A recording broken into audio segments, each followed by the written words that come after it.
Hello दोस्तों, आज की क्लास में हम लोग डाउट्स क्वेश्चन करने वाले हैं। देखिए, ये रहा क्वेश्चन, प्रॉफिट लॉस का एक क्वेश्चन है।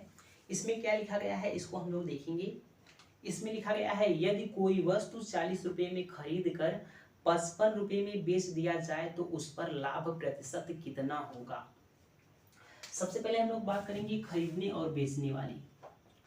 खरीदने और बेचने, जब हम लोग किसी वस्तु को किसी मूल्य पर खरीदते हैं, जब हम लोग किसी वस्तु को किसी मूल्य पर खरीदते हैं तो उसको क्या बोलते हैं, क्रय मूल्य। क्या बोलते हैं, क्रय मूल्य बोलते हैं। या फिर इंग्लिश में हम लोग क्या बोल देते हैं, कॉस्ट प्राइस। कॉस्ट प्राइस बोलते हैं। चलिए, डायरेक्ट क्या बोलते हैं, सीपी बोलते हैं। अगर हम लोग किसी वस्तु को किसी मूल्य पर बेचते हैं तो उसको क्या बोलते हैं, विक्रय मूल्य। क्या बोलते हैं, विक्रय मूल्य बोलते हैं। या फिर इंग्लिश में हम लोग क्या बोल देते हैं, selling price. Selling price. Direct क्या बोलते हैं, एसपी बोलते हैं। चलिए, अगर हमको लाभ प्रतिशत या हानि प्रतिशत निकालना हो तो किस पर निकालेंगे, सीपी पर निकालेंगे। किस पर निकालेंगे, सीपी पर निकालेंगे। इस बात को आप लोगों को याद रखना है। बात क्लियर है। चलिए, अब देखते हैं क्वेश्चन में क्या लिखा गया है। लिखा गया है, यदि कोई वस्तु 40 रुपये में खरीद कर, यहाँ पर खरीदने की बात हुई है तो क्या है, ये क्रय मूल्य है, जिसको हम लोग डायरेक्ट क्या बोलते हैं, सीपी बोलते हैं। सीपी क्या दिया गया है, 40 रुपये दिया गया है। सीपी क्या दिया गया है, 40 रुपये दिया गया है। चलिए आगे देखते हैं क्या लिखा गया है। आगे लिखा गया है 55 रुपये में बेच दिया जाए तो। 55 रुपये में बेच दिया, बेचने वाली वस्तु को हम लोग क्या बोलते हैं, विक्रय मूल्य। यानी कि डायरेक्ट क्या बोल देते हैं, एसपी बोल देते हैं। एसपी क्या है, 55 रुपये है। क्या है, 55 रुपये है। बात क्लियर है। चलिए, अगर आपसे ये पूछा जाता कि कितने रुपए का लाभ हुआ तो आप लोग बता देते हैं कि 40 रुपये में खरीदा था, 55 रुपये में बेच दिया तो 15 रुपये का लाभ हुआ। लेकिन आपसे ये नहीं पूछा गया है कि कितने रुपए का लाभ हुआ, पूछा गया है कितने प्रतिशत का लाभ हुआ। जब हम लोग प्रतिशत में लाभ या हानि निकालते हैं तो किस पर निकालते हैं, सीपी पर निकालते हैं। तो सीपी क्या दिया गया है, 40 रुपये दिया गया है तो बटे में क्या आएगा, 40 रुपये आएगा, गुणे 100। 100 का गुणा हम लोग किस लिए करते हैं, क्योंकि हमें क्या करना है, प्रतिशत में निकालना है।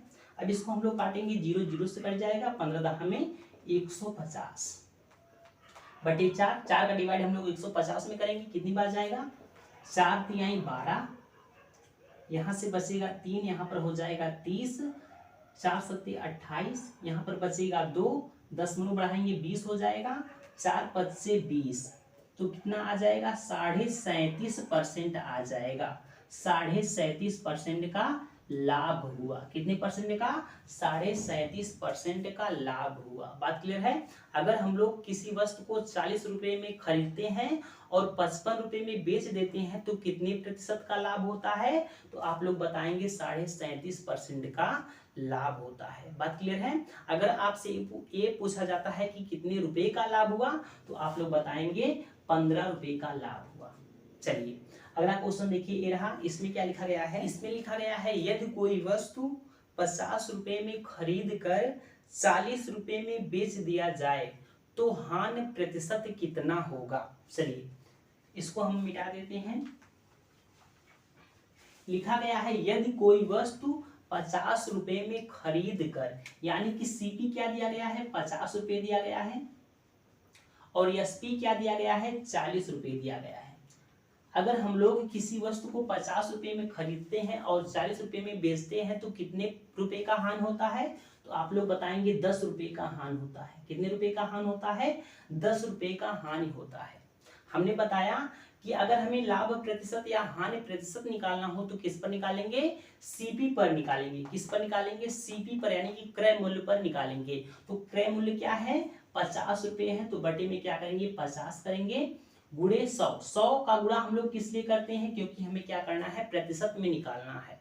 चलिए, अब हम लोग इसको काटेंगे, रुपये रुपये से कट जाएगा, 50 सेकंड में 50, 50 दूना 100, 10 दूना कितना आ जाएगा, 20 आ जाएगा। तो 20% का क्या हुआ, हानि हुआ। 20% का क्या हुआ, हानि हुआ। तो कहने का मतलब ये है, अगर हम लोग किसी वस्तु को 50 रुपए में खरीद कर 40 रुपए में बेच देते हैं तो कितने प्रतिशत का हानि होता है? आप लोग बताएंगे 20% का हानि होता है। अगर आपसे ये पूछा जाता है कि कितने रुपए का हानि होता है तो आप लोग बता देंगे 10 रुपए का हानि होता है। बात क्लियर है? तो उम्मीद करता हूं कि दोस्तों ये क्वेश्चन आप लोगों को बेहतरीन तरीके से समझ में आया होगा। अब हम लोग मिलेंगे अगले डाउट क्वेश्चन के साथ। आज के इतना ही, धन्यवाद।